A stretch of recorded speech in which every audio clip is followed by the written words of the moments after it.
انا مش هقدر اقلل كميه الدقيق، لان لو حطيت الرده زي ما انا قلت لها مش هتفرول ومش هتطلع عجينه. لكن الحل ان انا اقلل، مش الاستخدام مش هنقدر، اقلل فاعليه الدقيق، احوله من باودر انا طبخته هو عجنته الى بلورات.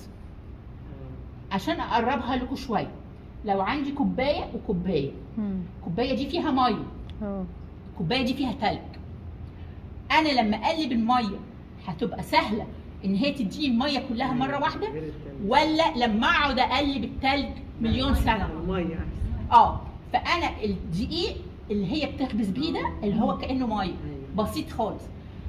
البلورات دي هي اقل امتصاصا في الهضم، فبالتالي بتقلل لي خطوره ان انا ان انا استخدم الدقيق.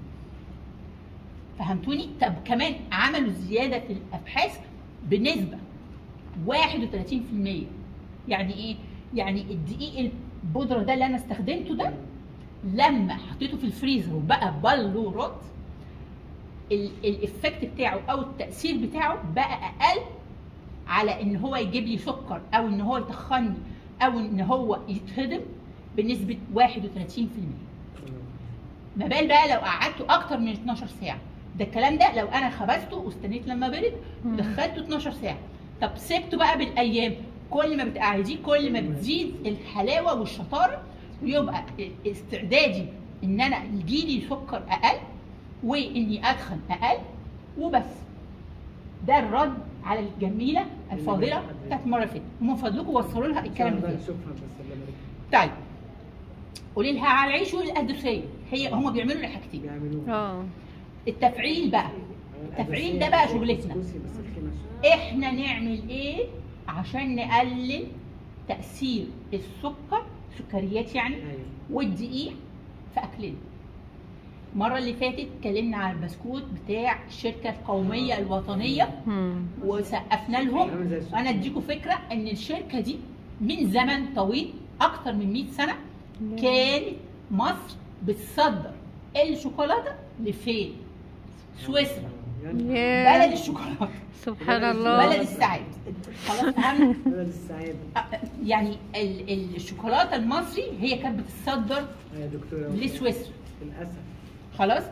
البيمبو ده اللي انا وريته لكم المره اللي فاتت هو معمول من شوفان فوق وشوفان تحت، وقلنا الزبيب اللي في النص ده من 3 ل5 زبيبات عشان يدي طاقه للاطفال وما نزودش عن كده، وفي الوقت نفسه ما حطيتش سكر ابيض ولا حطيت دقيق.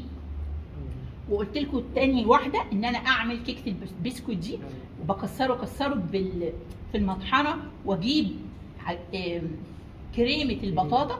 سالوني مره كريمه البطاطا دي بتشتريها منين؟ انا ما بشتريهاش، ده من تاليفي. انا جربتها، هي فعلا طعمها حلو جدا. وحتى الناس اللي سكرها عالي قوي ممكن بيحطوا معلقه او 2 ويضربوها بالبلندر او بمضرب البيض وات ايفر، يعني الطريقه اللي تريحهم، ويحطوها على اي حاجه. ان شاء الله عيش بلدي. خلاص؟ جميل. ربنا يحسن ايد حضرتك يا رب. جزاك الله خيرا يا دكتور. البطاطا المحشيه بعدد قليل من سوداني اسوان. استنوا بقى الصوره فين؟ لازم تشوفوا الصوره. بسم الله ما شاء الله. اهم شيء اسوان. ايوه ليه؟ انا فعلا يعني كل الخير في اسوان والناس اللي في اسوان. بيبقى في ملح كتير. لا مش مساله ملح حبيبي. اهو بصوا يا حبايبي، ده ساعه برضو ما كنت في الخدمه كنت بكلم الست دي حامل وبنتها هي كبيره شويه الى حد كبير، نقول بتاعت 4-5 سنين. يعني الست دي ماشيه بما يرضي الله، وهي محتاجه توعيه عشان هي حامل، اللي هي كان اسمها 1000 يوم ذهبيه. ده كان ساعه انا يعني يناير الجاي يبقى بقالي سنه سبتهم. هنا اهي البطاطا دي وحاطين فيها بالعدد سوداني اسوان. طب ليه سوداني اسوان؟ لانه غني بالبروتين، زائد ان هو يعتبر في الياف، والاهم من كده فيتامين ه. وفي حاجه بقى تانية مهمه ان انا ما بزودش عن كده عشان ما نتخنش، فبالعدد بحطها بحيث يبقى الشكل ده. 10 حفلات. هي كده البطاطايه وحطيتهم، طعمها جميل جدا. طب ايه حكايه بقى سوداني اسوان ده بقى يا دكتوره مها؟ هي الفكره ان هم ما بيدخلوش السوداني في المحمصه. المحمصه بتفقد الحاجه الزيوت المفيده. صح. فانا لما احطه في الرمله يتحمص، هناك الحر الشمس جامده جدا، فلما احطه في الترابه بتاعت كده يتحمص، هيطلع رطوبه وهيحتفظ بالايه؟ بالزيوت المفيده والزيوت المغذيه. الله ينور عليك. صح. نرجع تاني. الفشار جميل اهو اللي مليان زيت ده يا دكتور سما. لا من انا برضو لا انا لا. خليك تعملي زيت مش قريت. بصي لا بيعملوه بس. اهو الفشار مع الزيت، الفشار بدون زيت. احنا احنا بتوع ايه؟ بتوع الزيت بدون زيت. هنجيب الحله اللي ما بتلزقش وهنحط الفشار وهنحط ذره الملح، متشكرين. وطي النار خالص، هيطول معاكي شويه بس هيطلع. فرق السعرات غير عادي في الايه؟ في المواد النشويه. اللي مع الزيت 19 جرام، اللي بدون يعني ما حطيتش زيت هو 6 جرام. الدهون في اللي فيه زيت 8 جرام، الدهون في اللي ما فيهوش زيت 8 من 10 جرام. يعني ايه 8 من 10؟ يعني ما حصلتش واحد. فاهميني؟ اللي بالزيت فيه 4 جرام الياف، اللي بدون زيت فيه 1 جرام الياف. انا هنا بدور على ايه؟